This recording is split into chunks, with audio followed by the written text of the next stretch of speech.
Dear students, आज की video में हम जेके बोर्ड क्लास 10th सेशन नवंबर 2025 के लिए सोशल साइंस के most important short answer questions को डिस्कस करेंगे। स्टूडेंट्स, याद रहे सोशल साइंस के फाइनल पेपर में आपको 30 मार्क्स के ये शॉर्ट क्वेश्चंस पूछे जाने हैं। एक बात और बता दूं कि अगर आप इन सभी क्वेश्चंस को अच्छे से तैयार करते हैं तो आप यकीन माने आपको इन क्वेश्चंस में पूरे के पूरे 30 मार्क्स ज़रूर मिलेंगे। तो आप इन सभी को अच्छे से तैयार करें। आप देखना यही क्वेश्चंस आपको एग्जाम में देखने को मिलेंगे। तो चलिए स्टार्ट करते हैं। सबसे पहले हिस्ट्री से स्टार्ट करते हैं। हिस्ट्री का जो दूसरा चैप्टर है नेशनलिज्म इन इंडिया, यहाँ से आपको एक शॉर्ट आंसर क्वेश्चन पूछा जाना है। लेकिन एक बात और बता दूं कि आपको 3 सीरीज में क्वेश्चन पेपर आता है, एक्स, वाई और जेड, ठीक है। और तीनों सीरीज में शॉर्ट आंसर क्वेश्चंस अलग अलग रहते हैं। इसीलिए आप सभी को ये सभी क्वेश्चंस अच्छे से तैयार करने हैं। पहला क्वेश्चन है, how did the first world war help in the growth of national movement in India. ये बहुत इंपॉर्टेंट है। दूसरा है, why were Indians outraged by the Rowlatt Act. ये भी मोस्ट इंपॉर्टेंट है। Why did Gandhi ji decide to withdraw from the non cooperation movement. ये भी मोस्ट इंपॉर्टेंट है। What is meant by the idea of satyagraha. What are the 3 satyagraha movements started by Gandhi ji. ये internal based question है, बहुत important है। Exam में इस क्वेश्चन के आने के चांसेस हैं, ठीक है। उसके बाद, why was the civil disobedience movement launched. ये मोस्ट इंपॉर्टेंट क्वेश्चन है, आप इसको भी अच्छे से तैयार करेंगे। उसके बाद, discuss the salt march as an effective symbol to resistance against colonialism. ये भी बहुत इंपॉर्टेंट है, आप इसको भी अच्छे से तैयार करेंगे। उसके बाद, why was the Simon commission boycotted by Indians. ये भी इंपॉर्टेंट है।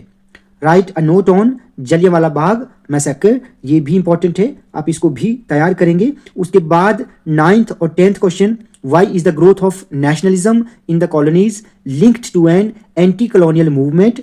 और why did political leaders differ sharply over the question of a separate electorate. ये भी इंपॉर्टेंट है। मैंने आपको पहले ही बता दिया कि 3 सीरीज में आपको क्वेश्चन पेपर पूछा जाता है, एक्स, वाई, जेड या फिर ए, बी, सी। इन तीनों सीरीज में शॉर्ट आंसर क्वेश्चंस डिफर रहते हैं, कुछ क्वेश्चंस सेम भी रहते हैं, लेकिन अमूमन 4-5 क्वेश्चंस जो हैं वो हर सेट में अलग अलग रहेंगे। इसीलिए आप इन सभी क्वेश्चंस को अच्छे से तैयार करें। क्यों? क्योंकि आप नहीं जानते कि आपको कौन सा वाला क्वेश्चन जो है एग्जाम में पूछा जाएगा। उसके बाद अगला चैप्टर है मेकिंग ऑफ ग्लोबल वर्ल्ड। देखिए स्टूडेंट्स, एक चैप्टर है मेकिंग ऑफ ग्लोबल वर्ल्ड और एक है द एज ऑफ इंडस्ट्रियलाइजेशन, ठीक है। इन दोनों चैप्टर्स में आपको चॉइस है, तो आप इन दोनों चैप्टर से सिर्फ एक ही चैप्टर को अच्छे से तैयार करें। जो भी चैप्टर आपको आसान लगता है आप उसको अच्छे से याद करें। इन चैप्टर्स के क्वेश्चंस में आपको चॉइस मिलेगी, ठीक है। तो मेकिंग ऑफ ग्लोबल वर्ल्ड से पहला क्वेश्चन है, what is meant by the Bretton Woods agreement. उसके बाद, why did the British government decide to abolish corn laws. अब इसी क्वेश्चन को ऐसे भी पूछा जा सकता है कि why were corn laws scrapped, explain 3 reasons, ठीक है। लिटिल चेंजेस के साथ क्वेश्चन पूछा गया है, लेकिन दोनों का आंसर जो है वो सेम रहेगा। How global transfer of disease in the pre modern world helped in the colonization of the Americas. ये क्वेश्चन भी इंपॉर्टेंट है। और explain briefly the rinderpest disease in Africa. ये भी इंटरनल क्वेश्चन है और मोस्ट इंपॉर्टेंट है। उसके बाद 5th और 6th क्वेश्चन मोस्ट इंपॉर्टेंट है। ये क्वेश्चन हमेशा एग्जाम में पूछे जाते हैं। एक्सप्लेन द कॉजेज या consequences of the great depression. Students याद रहे, कॉजेज मतलब कारण और कॉन्सिक्वेंसेस का मतलब होता है रिजल्ट, ठीक है। यानी ग्रेट डिप्रेशन के मेन कॉजेज यानी कारण क्या थे और रिजल्ट इसका क्या पड़ा, इसका इंपैक्ट क्या पड़ा। कॉन्सिक्वेंसेस की जगह इंपैक्ट भी पूछा जा सकता है, तो वो भी आप याद रखेंगे, ठीक है। उसके बाद है एक्सप्लेन द इम्पैक्ट इफेक्ट्स और consequences of the great depression on the Indian economy, Indian economy पर ये अलग इम्पैक्ट है और पूरे वर्ल्ड पर ग्रेट डिप्रेशन का एक अलग से इम्पैक्ट पड़ा था। आपने दोनों वेज में आपने अच्छे से इन क्वेश्चंस को तैयार करना है, ये मोस्ट इंपॉर्टेंट है। ठीक है, उसके बाद द एज ऑफ इंडस्ट्रियलाइजेशन, यहां से फर्स्ट क्वेश्चन है who were gomasthas, why were they appointed by the East India Company. ये क्वेश्चन मोस्ट इंपॉर्टेंट है, हर बार एग्जाम में इसके पूछने के चांसेस रहते हैं। दूसरा क्वेश्चन है explain the reasons why the port of Surat declined, ये भी इंपॉर्टेंट है। उसके बाद है why did some industrialist prefer hand labour और machines in the 19th century, ये मोस्ट इंपॉर्टेंट क्वेश्चन है, आप इसको अच्छे से तैयार करेंगे। उसके बाद what is meant by proto industrialisation, ये भी इंपॉर्टेंट है।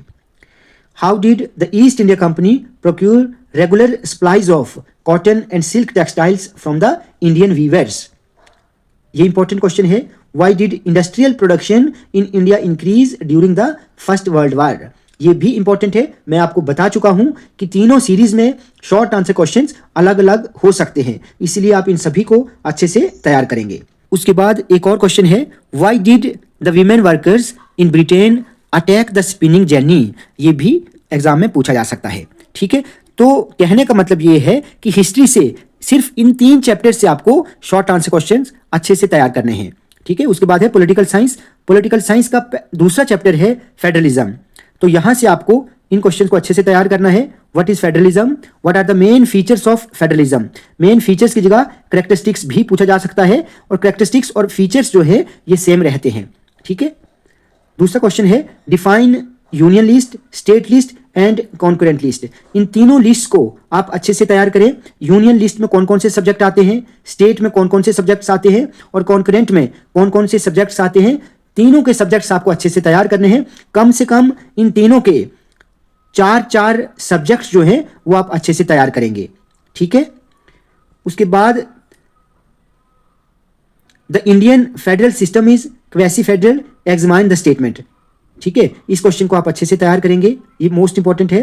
What makes India a federal country, ये भी बहुत इंपॉर्टेंट है, अक्सर एग्जाम में पूछा जाता है। उसके बाद है difference between federal form of government and unitary form of government, ये डिफरेंस भी एग्जाम में बार बार पूछा जाता है, आप इसको अच्छे से तैयार करेंगे। ठीक है, उसके बाद अगला चैप्टर है पॉलिटिकल पार्टीज, यहां से what is a political party, what are the main features और characteristics of political parties. Features और कैरेक्टरिस्टिक्स ये बिल्कुल सेम रहते हैं। ठीक है, ये फीचर्स को ही कैरेक्टरिस्टिक्स बोलते हैं। उसके बाद है name the 6 national political parties and 6 regional parties of India, तो आपको नेशनल पॉलिटिकल पार्टीज का पता होना चाहिए और रीजनल पार्टीज का भी आपको पता होना चाहिए। नेशनल जैसे बीजेपी है, इंडियन नेशनल कांग्रेस है, बीएसपी है, Bahujan Samajwadi party. Similarly regional parties में जैसे आप अकाली दल लिख सकते हैं, अकाली दल है, जनता दल है।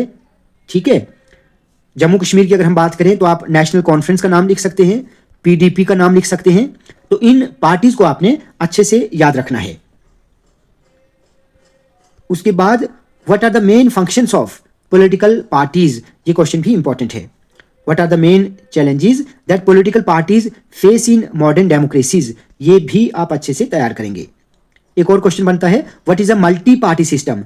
देखिए 3 तरह के पार्टी सिस्टम है, single party system, bi party system and multi party system. Multi party system मैंने आपको इसलिए बताया because India has multi party system. ठीक है, यहां पर बहुत सारी पार्टीज होती हैं, इसीलिए आप इस क्वेश्चन को अच्छे से तैयार करें, ये आपको एग्जाम में पूछा जा सकता है। और इसके मल्टी पार्टी सिस्टम के जो बेनिफिट्स हैं या एडवांटेजेस हैं वो भी आपको कम से कम 3 याद रखने हैं। अगला चैप्टर है जेंडर, रिलीजन एंड कास्ट। इस चैप्टर से आपको फर्स्ट क्वेश्चन तैयार करना है कि mention different aspects of life in which women are discriminated against in India. ये क्वेश्चन मोस्ट इंपॉर्टेंट है। State different forms of communal politics with examples, state how caste inequalities are still continuing in India. ये बहुत important है, बार बार exam में पूछा जाता है। उसके बाद 2 क्वेश्चंस और हैं, what is the status of women's representation in India's legislative bodies, और what is a secular state, what makes India a secular state. या ये भी पूछा जा सकता है कि what are the main features of a secular state, तो यही आंसर आपको वहां पर भी लिखना है। उसके बाद अगर हम ज्योग्राफी की बात करें तो ज्योग्राफी का जो 4th चैप्टर है एग्रीकल्चर, यहाँ से आपको शॉर्ट क्वेश्चन पूछे जाएंगे। What is agriculture, write 3 main features of Indian agriculture, ये भी बहुत इंपॉर्टेंट है। What are the main characteristics of plantation और कमर्शियल फार्मिंग, आपको सिमिलरली आपको डायरेक्टली ऐसे पूछा जा सकता है कि write the main characteristics of plantation farming, ठीक है। और प्लांटेशन को ही कमर्शियल फार्मिंग बोला जाता है, यहां पर आप कंफ्यूज नहीं होना, इसीलिए मैंने डायरेक्ट दोनों यहां पर प्लांटेशन और कमर्शियल लिखा है, ठीक है। उसके बाद है explain the main features of the cultivation of T in India, main features of cultivation of T in India, ये क्वेश्चन भी आप अच्छे से तैयार करेंगे। उसके बाद explain the climatic conditions required for the cultivation of rice in India, ये क्वेश्चन मोस्ट इंपॉर्टेंट है, आप इसको भी अच्छे से याद करेंगे। What are the climatic conditions required for the cultivation of wheat in India, ये भी इंपॉर्टेंट है। देखिए स्टूडेंट्स, व्हीट और राइस ये दोनों एक दूसरे के ऑपोजिट है। व्हीट राबी क्रॉप है और राइस खारिफ क्रॉप है। व्हीट के लिए जो टेम्परेचर है वो 17 to 25 डिग्री सेल्सियस चाहिए और राइस के लिए अबव 25 डिग्री सेल्सियस टेम्परेचर चाहिए। व्हीट के लिए जो रेनफॉल चाहिए वो 50 to 75 सेंटीमीटर एनुअल रेनफॉल चाहिए और राइस के लिए अबव 100 सेंटीमीटर एनुअल रेनफॉल की जरूरत रहती है, ठीक है। तो अगर आप एक क्वेश्चन को तैयार करते हैं तो दूसरा क्वेश्चन ऑटोमेटिकली आपको लर्न हो जाएगा। उसके बाद है enlist the various institutional reform programs introduced by the government in the interest of farmers, ये क्वेश्चन भी आप अच्छे से तैयार करेंगे। Difference between rabi and kharif crops, मैंने आपको बता दिया इन दोनों में डिफरेंस क्या है। राबी एक विंटर क्रॉप है और खारिफ जो है ये एक समर यानी रेनी या फिर मॉनसून क्रॉप है, ठीक है। राबी जो है ये राबी में जो जो क्रॉप्स आती है वो कौन कौन सी हैं, वीट आ गया, बार्ले आ गया, मस्टर्ड आ गया और पीज आ गया। खारिफ में कौन कौन सी क्रॉप्स आती हैं, मेज है, राइस जिसको हम पैडी भी कहते हैं और मिलेट्स इसमें आएंगे, सिमिलरली साथ में पल्सिस भी, ठीक है। तो ये डिफरेंस 4-5 डिफरेंस आप अच्छे से याद रखेंगे। Suggest the initiatives taken by the government to ensure the increase in agricultural production, ये भी इंपॉर्टेंट है। स्टूडेंट्स एक बात आपको बता दूं, एक क्वेश्चन इस चैप्टर से यहां पर टाइप करना मैं भूल गया और वो है explain the main features of shifting cultivation, shifting cultivation, ठीक है। या फिर ये भी पूछा जा सकता है what are the main features of primitive subsistence agriculture, primitive subsistence agriculture, आप अपनी बुक पर देखना, इस चैप्टर के पहले ही पेज पर यह टॉपिक आपको मिलेगा। आप 3-4 पॉइंट्स अच्छे से इसके तैयार करना। What are the main features of primitive subsistence agriculture या फार्मिंग, ठीक है। उसके बाद अगला चैप्टर है मिनरल्स एंड एनर्जी रिसोर्सेज, यहां से जो क्वेश्चन इंपॉर्टेंट है what are minerals, explain the significance of minerals in our lives, ये क्वेश्चन मोस्ट इंपॉर्टेंट है, इन टेक्स्ट क्वेश्चन है, ठीक है। आप इसको अच्छे से तैयार करेंगे। Difference between ferrous and non ferrous minerals, difference between metallic and non metallic minerals, conventional and non conventional source of energy में जो डिफरेंस है बहुत इंपॉर्टेंट है। Why do we need to conserve mineral resources, ये भी important है। And why do you think that solar energy has a bright future in India, ये भी इंपॉर्टेंट क्वेश्चन है। उसके बाद how igneous and metamorphic rocks are formed, ये एक इंपॉर्टेंट है। और लास्ट क्वेश्चन है explain the types of coal with distribution. देखिए स्टूडेंट्स, कोल की 4 मेन टाइप्स हैं, ठीक है। कौन कौन सी, पीट, lignite, anthracite and bituminous. In 4 types को आपने एक एक 2-2 लाइन में एक्सप्लेन करना है, ठीक है। एंथ्रासाइट बेस्ट क्वालिटी का हार्ड कोल होता है, बिटुमिनस जो है ये सेकंड क्वालिटी का कोल है, इसको कमर्शियल कोल भी कहते हैं। पीट जो है ये लोएस्ट क्वालिटी कोल होता है और लिग्नाइट को ब्राउन कोल भी कहते हैं। सिमिलरली आपने ये भी बताना है कि explain the distribution of coal, यानी कोल जो है वो कहाँ कहाँ इंडिया में पाया जाता है, ठीक है। तो ये क्वेश्चन भी आप अच्छे से तैयार करेंगे। उसके बाद अगर हम इकोनॉमिक्स की बात करें तो इकोनॉमिक्स का जो दूसरा चैप्टर है एम्प्लॉयमेंट जनरेशन, आप यहां से ये क्वेश्चन तैयार करेंगे। Write down the main principles of PPP, most important है। What is the role of handicraft sector in employment generation in Jammu and Kashmir, how employment potential in Jammu and Kashmir can be increased, means आपको वो point लिखने हैं जिससे Jammu and Kashmir में employment generation जो है वो ज़्यादा से ज़्यादा हो सकती है, ठीक है। तो इसी क्वेश्चन को ऐसे भी पूछा जा सकता है कि what are the employment generating sectors of the economy of Jammu and Kashmir, यानी कौन कौन से ऐसे सेक्टर्स हैं जहां पे जम्मू एंड कश्मीर के लोगों को एम्प्लॉयमेंट मिल सकती है। जैसे एक एग्रीकल्चर है, ठीक है, दूसरा टूरिज्म है, ठीक है, सिमिलरली आईटी सेक्टर जो है यहाँ पर एम्प्लॉयमेंट जनरेट हो सकती है। तो ऐसे ऐसे आपको 4-5 पॉइंट्स जो है अच्छे से तैयार करने हैं। उसके बाद है explain the role of micro and small scale industries in employment generation. ये क्वेश्चन भी इंपॉर्टेंट है।